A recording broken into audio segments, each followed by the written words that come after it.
Elvis Presley. Well, there's a very famous picture of Elvis Presley and Richard Nixon.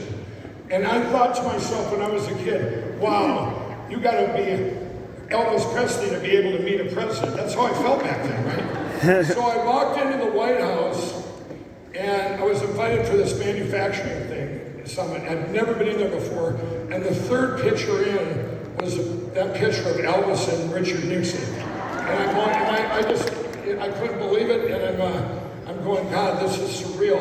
And all of a sudden I get in this room and there's 12 people at the table and there's no one sitting here. I said, who's sitting here? There's no name tag. He said, the president is.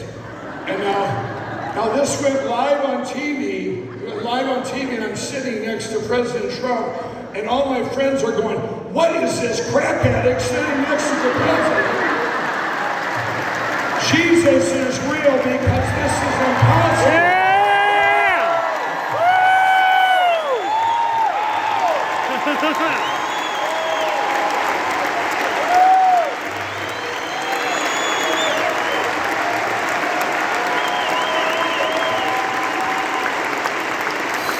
And now I'm going to tell you, I'll go back to the summer of 16. So that meeting with him came to fruition on August 15th, 2016. Everyone said, you're not going to meet him alone. Whatever you do, don't tell me you're an ex-crack addict. Well, God set this up, and I walked into his office, and we were alone. And the first thing he said to me, he goes, Mike, you always wear your cross. Are you a Christian? I said, yes, Mr. Trump, and this is a divine appointment.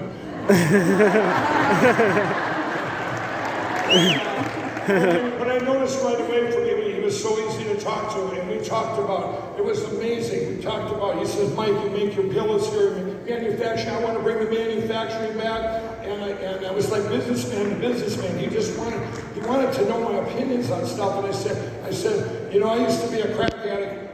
And he kind of looked at me, he's listening, and I said, when I quit, I set up this Lindell Recovery Network. It's going to be the biggest thing to help addicts across the country. Amen. And he says, and I'm going to stop them drugs pouring in across the border. Yeah. And all these things we talked about. And I left his office after 35, 40 minutes. I said, he's going to be the greatest president in history. Woo! Yeah!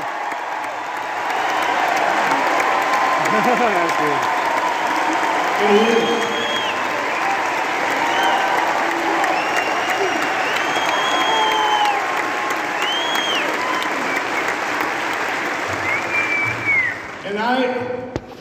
But I didn't stop there. I do my due diligence on stuff. I want you all to really realize this.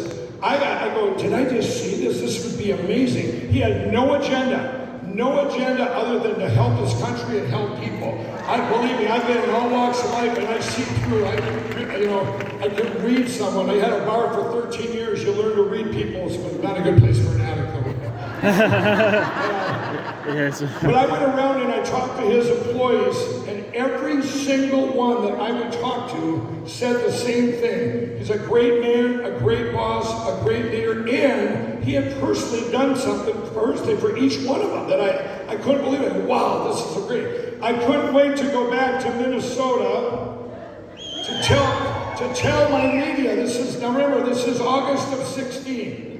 I was the media's darling. I could go, I'm going to be adding on to my building today. There'll be 20 outlets coming up. How far? How big, Mike? How big? They're all excited. From every single news outlet, every single media. So I get back to Minnesota, and we had a board meeting right before. I wanted to do a press release and tell everyone that I met Donald Trump, that, this running for president, and I met him in a private meeting, and my board, half the people on my board, they go, Mike, you're not you can't do that. You're going to ruin our company. And I go, what?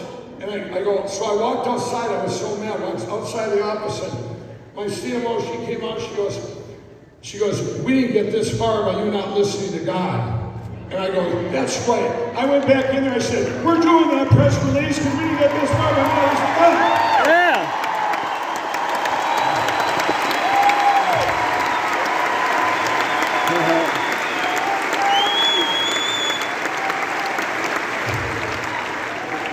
And I did that press release in August of 2016, and here's what happened.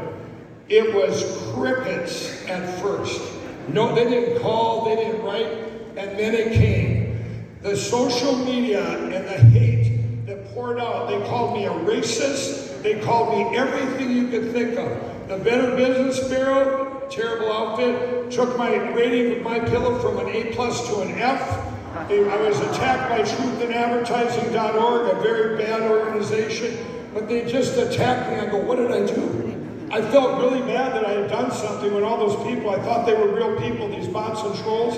People, they're attack groups that attack you. They're hired. They're hired on social media to attack people and bring them down like what's going on right now with them. All my rock stores that are attacked by them.